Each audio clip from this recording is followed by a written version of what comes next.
up. I don't give a dude. Look at this. Look at this. He's fighting a professional boxer. Joe Rogan just heard that Jake Paul quit the fight with Mike Tyson, and he badly destroyed Jake Paul. At first, this Disney kid was super confident, bragging he'd beat the old man and be the conqueror.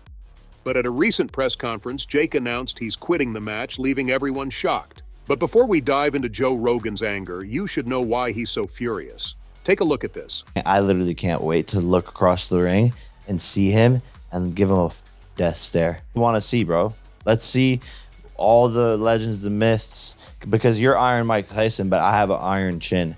People know that. Like, I take shots. So I think people are underestimating me being able to deal with his power. And that is something that is going to make it interesting. These are just glimpses into Jake Paul's words of confidence. It shows how desperate he is to fight Mike Tyson. He can't wait to prove to the world that this new Disney YouTuber can hit Mike Tyson, the legend of legends. Jake's ability to draw attention and generate significant pay-per-view sales is impressive.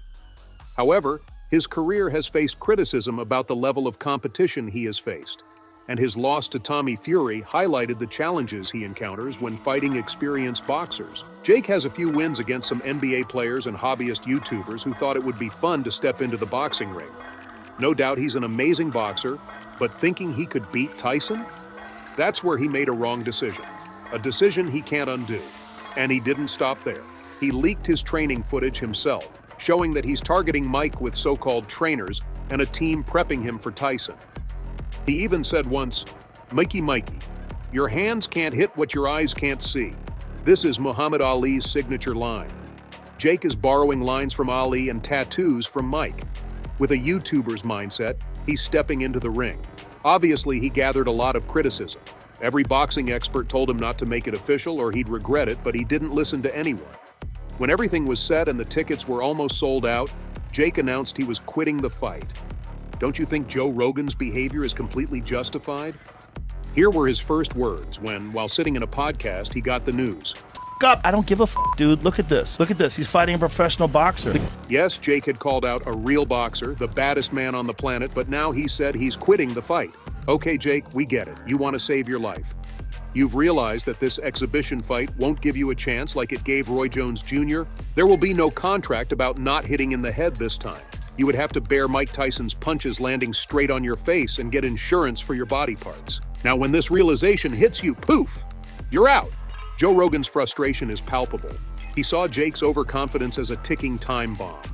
Jake Paul talked big, borrowing phrases from legends and hyping himself up. But when faced with the reality of fighting Tyson, it seems he backed out. Rogan's anger is more than justified. He, like many fans, was looking forward to this clash of generations, only to be disappointed by Jake's retreat. Moreover, it's not like Jake canceled the fight out of the blue. He showed signs of fear a few days back while sitting with Mike Tyson. He said, I love this sport. All that stuff you just said don't mean shit. You never drew 100 million people or 70 million people to the fight, have you? Around like 75 million. You never helped boxing before. Boxing helped you. But that's what the sport needed. Fight. No way. Bro, like, shut up. Jake was trying to tell Mike that whatever he does it for the sport or to entertain people. But man, asking Iron Mike for a fight isn't just entertainment anymore. Do you know what elite means? It means something specific, something not readily available to just anyone. Mike Tyson is that kind of boxer.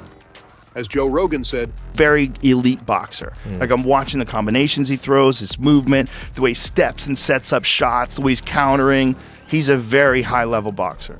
He's a real professional caliber boxer. Jake can't just, for the sake of fun, mess around with Tyson. Tyson roasted him asking, have you ever drawn even 100 million or 75 million people? The answer is obviously a big no. Jake hasn't and probably can't on his own. That's why he asked Tyson to step in. Joe Rogan revealed the secret behind Jake's move, saying, it's a brilliant move by Jake because, like, if he was going to fight anybody else, people would watch, but would the same amount of people watch? No. Jake would never have gathered such a massive amount of viewership alone or if he decided to fight someone else. But with Mike Tyson in the ring, people went crazy. They were eager to see Tyson beat Jake Paul. Now, with the fight canceled, people are even more upset. Jake has invited a lot of negativity upon himself by disrespecting Tyson.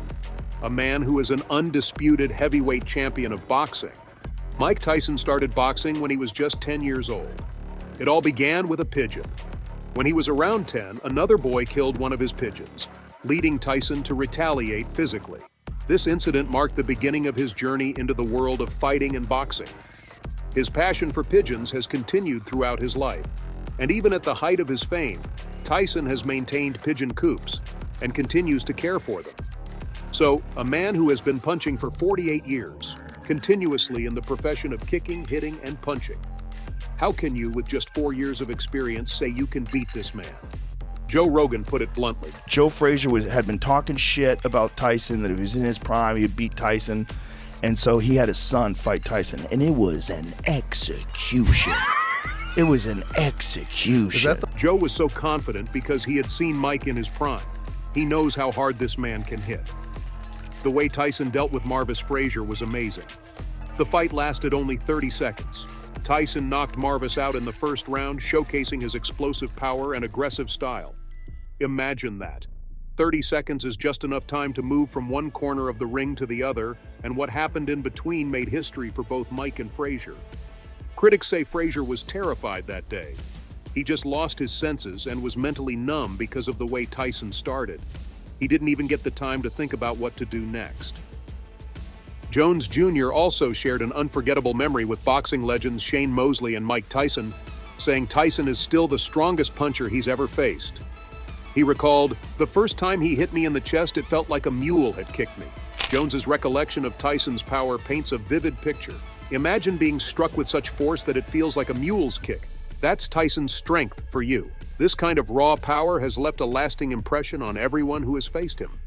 Jones also mentioned, if he hits anybody with a shot like that, they are either going out or down, especially guys who are not used to being hit like that.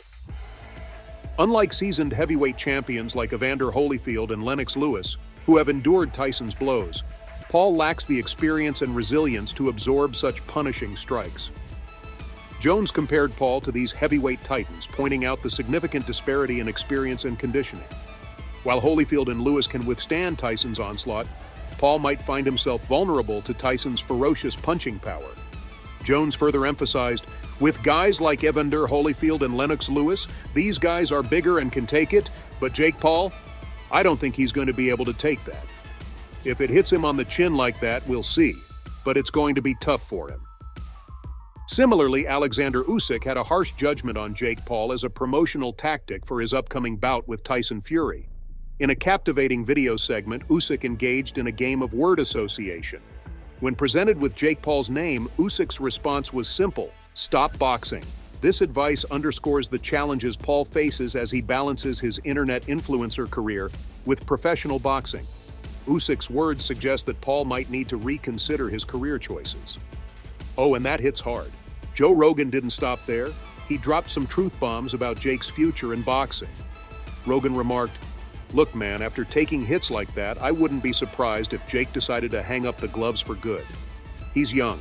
He's got his whole life ahead of him. And there's no shame in walking away to protect your health."